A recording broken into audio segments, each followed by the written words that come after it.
Buhay. Hindi tao buhay pa. Kano kilo dyan? 9.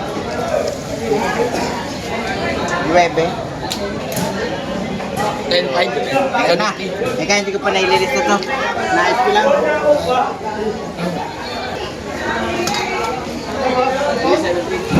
Kano nabili para? Ito 1,020. Oh. Bigay ko na kay pare ng 1,000. Yun, sabi ko Kaya yun. di mo nabili sa akin. Oo, ang gandang klase. Ano yung nabenta ko niya? 350. Isang mapagpalang umaga mga kabaroski. Ayun, update ko po kayo ngayong umaga dito sa aming fish terminal. Yun, dito sa Barangay Hulugan, Unutan sa Cavite. Ayun. December 24 ngayon. 2024. Ang oras natin ay 6:30 ng umaga mga kabaroski. Ayun, nag-aabang tayo ng mga bangka dito na maaari dumating ngayong umaga dito sa palengke. Dito sa likuran natin mga kabaroski, yan yung fish terminal. Ayun. Shoutout po pala sa ating mga silent viewers, sa ating mga solid subscribers. Lalong-lalo na po sa ating mga kababayang mga OFW. Ayun, maraming salamat po sa pagtutok at panonood nyo kay Baroski TV. Ayun, pakisamahan nyo po ako ngayong umaga dito mga kabaroski upang alamin natin ang mga presyuhan at mga isdang ibinagsak ngayong umaga dito sa fish terminal. Tara, let's go!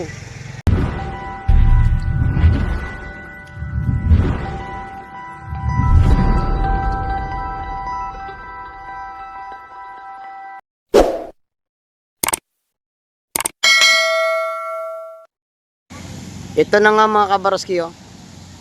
Medyo marami-rami ng bangka ngayon na dumating ngayong umaga at nagbaba ng isda dito sa fish terminal. Tara na at alamin natin doon sa loob ng palengke kung anong isda ang mga nahuli nila mga kabaroski. Ito mga kabaroski, yung unang pasilip natin, yung isdang salingga or salay-salay. 300 ang kilo. Pero talaga namang sariwa mga kabaroski. Ito naman yung isdang kabayas natin mga kabaroski. Napakaganda rin at talagang napaka-quality ng itsura. Ayun, nabili rin niya ng 300 din ang kada kilo mga kabaroski. Medyo may ang kamahalan ngayon ang presyo kasi magbabagong taon at saka Pasko. Itong isang tangigi natin mga kabaroski, binibenta ng 330 ang kada kilo niyan mga kabaroski. Bagong dating yan galing sa laot at talaga namang hindi kayo magsisisi mga kabaroski. Pag yan ay nabili nyo talaga namang fresh at tatak na sariwa. Talaga namang pwede nyo pang pagkakitaan yan mga kabaroski at ibenta sa mga ibang lugar. O di kaya kung marami naman kayong mga tauhan o pwede nyo konsumuhin yan at gawing ulam. Masarap din yung sigang at saka yung prito. Bahala na kayo kung anong diskarte ang gusto nyo mga kabaroski. Tapos dito may mga iba't ibang isda tayong makikita rito. Ayun. 100 ang tumpok ng isda na inyo makikita. Ayun, may sari-sari isda mga kabaroski. Kayo na bala mag-determine kung anong klaseng isda niyo kasi medyo makalimutin na si Baroski. Ayun, 150 sa hipo natin mga kabaroski. Yan, sa per kilo ito 500 ang kilo kasi good size na mga hipo niyan mga kabaroski. Ito sa hipo suwahin natin mga kabaroski. 500 din ang kilo niyan kasi halos hindi magkakalayo ang presyo. Ito 250 ang kilo ng isda na bitilya. Yun, sa kada tumpukan ay 150 mga kabaroski. Yun, sana ay masihan kayo sa ating video ngayon at magbabagong taon. Ayun, Happy New Year po sa ating lahat mga kabaroski. Well, dito sa sa isda ni Idol Joseph Estorque, nabili kaagad mga kabaroski, oh. Talaga namang ganda ng binamano ni Idol Joseph Estorque. At dito nga sa badang kanan natin mga kabaroski, may makikita tayong tupukan ng bitilya. Ayun. Kagaan ko ngayon. Magandang klase at sariwa yan mga kabaroski. Binibenta ng 150 ang kada tumpok ng ating mga isda na yan. 150 din tong sari-sari, may bisugo at ibang klase isda, may may bagaong. Ayun, 300 ang kilo ng isdang na yan, salay-salay o salingga kung tawagin dito sa aming lugar mga kabaroski. Talaga namang napakasarap panoorin ang mga isda ngayon mga kabaroski dahil nga sa sariwa talaga ng quality. Ito mabibili natin ng 230 ang kada kilo sa isdang espada natin mga kabaroski. Sarap mamili dito sa aming lugar mga kabaroski. Agahan nyo lang talaga para kayo mauna sa bilihan. Ito ang isdang mga maliliit na to ay binibenta ng 120 ang kada tumpok. Dito sa kabila mga kabaroski, titingnan natin kung ano pang pwede natin maipakita sa iyon. Sa isdang salingan, ang kita nyo naman kayo nakamagkano yun, 300 ang kilo. Dito sa tumpukan ng bakoko, salay-salay, at bisugo, at saka kabayas, 150 yan ang kada tumpok mga kabarski. Mamimili na lang kayo dyan kung anong klaseng isda ang talagang pasok sa inyong panlasa mga kabarski. Pero masasabi ko sa inyo mga kabarski, kaya na talagang tatak sariwa. Walang bilasa dito. Ayun, sa per kilo, 300 ang kada kilo ng ating isdang kabayas. Dito nga mga kabarski na ispatan ko itong pusit na bagong dating. Ayun, binibenta ng 380 ang kada kilo niyan mga kabarski. Napakayaw. Ilang kilo to? Seafoods. Ayun. Napakaganda mga kabaroskis. Quality. Ayun, inyo nang nakikita kanina, 300 ang kilo niyan sa isdang kabayas natin. Talagang inuulit-ulit natin ang pag-video niya kasi ito bagong dating. Ayan. Ito may ano diyan, may mga isdang tumpukan. Ayan mga kabaroskis. Ito, mabibili na lang natin ng 130. Ayan, 130 ang kalaso. Dito sa 130 din sa ating sapsap. Dito, ganon din sa 130. Basta dito sa papag na to, ito nabili ng 100 pesos mga kabarski. Yung maliliit na isda na yan. Pero goods na goods yan. Kasi talaga namang kung makikita nyo sariwang-sariwa yan mga kabarski. May mga maliliit dito katulad ng sekoy, yan mga ganyan. 100 pesos yan ang mga maliliit na klase ng isda natin mga kabarski. Yan, dayo tayo dito sa kabilang area. At baka may maispatan pa tayo ditong mga magagandang isda mga kabarski. Ito sa isdang manitis, kung tawagin ay timbungan din sa ibang tawag sa ibang mga probinsya.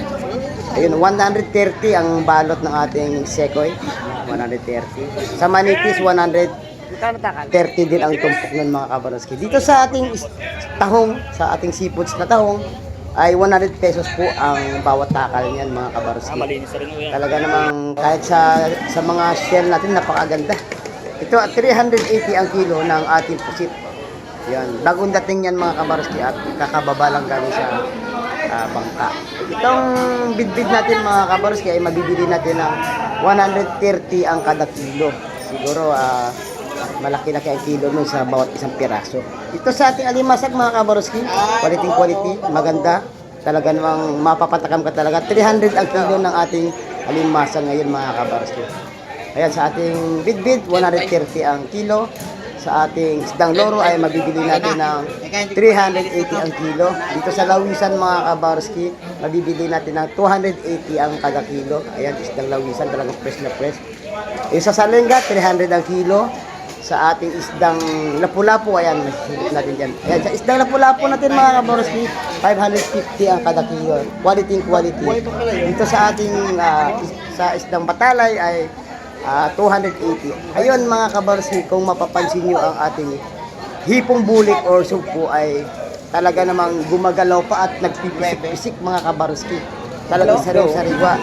Nabibili yan ng 900 ang kilo mga kabarski. Kaya may bumili na kaagad tayo sa kitang-kita naman mga kabarski ang quality ng ating hipong bulik. Ayun. Dito sa may mga isdang dito, makikita nyo yan. At 180 ang kilo ng ating mga isda dyan na inyong masisilayan mga kabarski.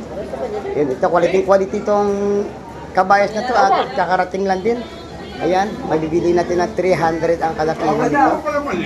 Talaga namang dami ngayon. Ayun yung salenga naman to o salay-salay. Binibenta na lang ng 250 yun ang tumpukan dito sa ating espada ay 220 ang kada kilo. Ayun, at ito yung 100 pesos na lang sa isdang lawlaw natin, nakalagay sa batya. Murang-mura na yan mga kabarski.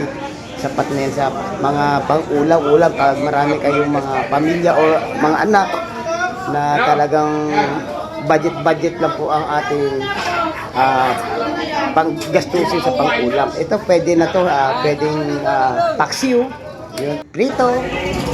Bahala na kayo kung anong pwedeng gawin nyo sa mga isdang ganyan mga kapit. Ayan, masisilayan nyo ang mga iba't ibang pang mga isda na narito, katulad ng hipong bulik, na talaga namang mapapatakam ka talaga mga kabarski. Ayan. Ayan na, andyan na lahat ang klase na isda na mga masasarap mga kabarski. Lapu-lapu, sapsap, bibib, ayan, talakitok, bakoko, bagaong, Ano pa ba ang meron dito? Ay, yung alimasag ayun mga kabaroski, oh, yun. 300 ang kilo mga kabaroski. Talaga namang bumaha ng alimasag ngayon dito sa aming lugar mga kabaroski. Nakita niyo naman ang latagan, ang tumpukan ng alimasag na yan mga kabaroski. Kung mapapansin niyo mga kabaroski yan ay gumagalaw pa at talaga ng buhay na buhay pa mga kabaroski. Diba? Kaya sa mga may gustong bumalak pumasyal dito sa aming lugar, ay hanapin nyo lang po ang ating location, Barangay Hulugan, Uno, Tansa, Cavite, na kung tawagin ay Fish Terminal mga kabaroski. Magtanong-tanong lang po kayo dito sa aming area, sa Tansa, Cavite, kung nasaan ang Fish Terminal. Dito nyo po makikita at ituturo po kayo ng kahit sa tatanungan nyo po. Shout out mga idol. Lalong-lalo Kay na po Boss Ariel. kung tanong kayo sa tricycle. Kay Boss Jonard. Kay Idol Cobs Lau. Oh. Magkano ba update natin sa bangos ngayon? 150, 200. Ito may 150. May 200. Tambakol no? Kano kilo? 280.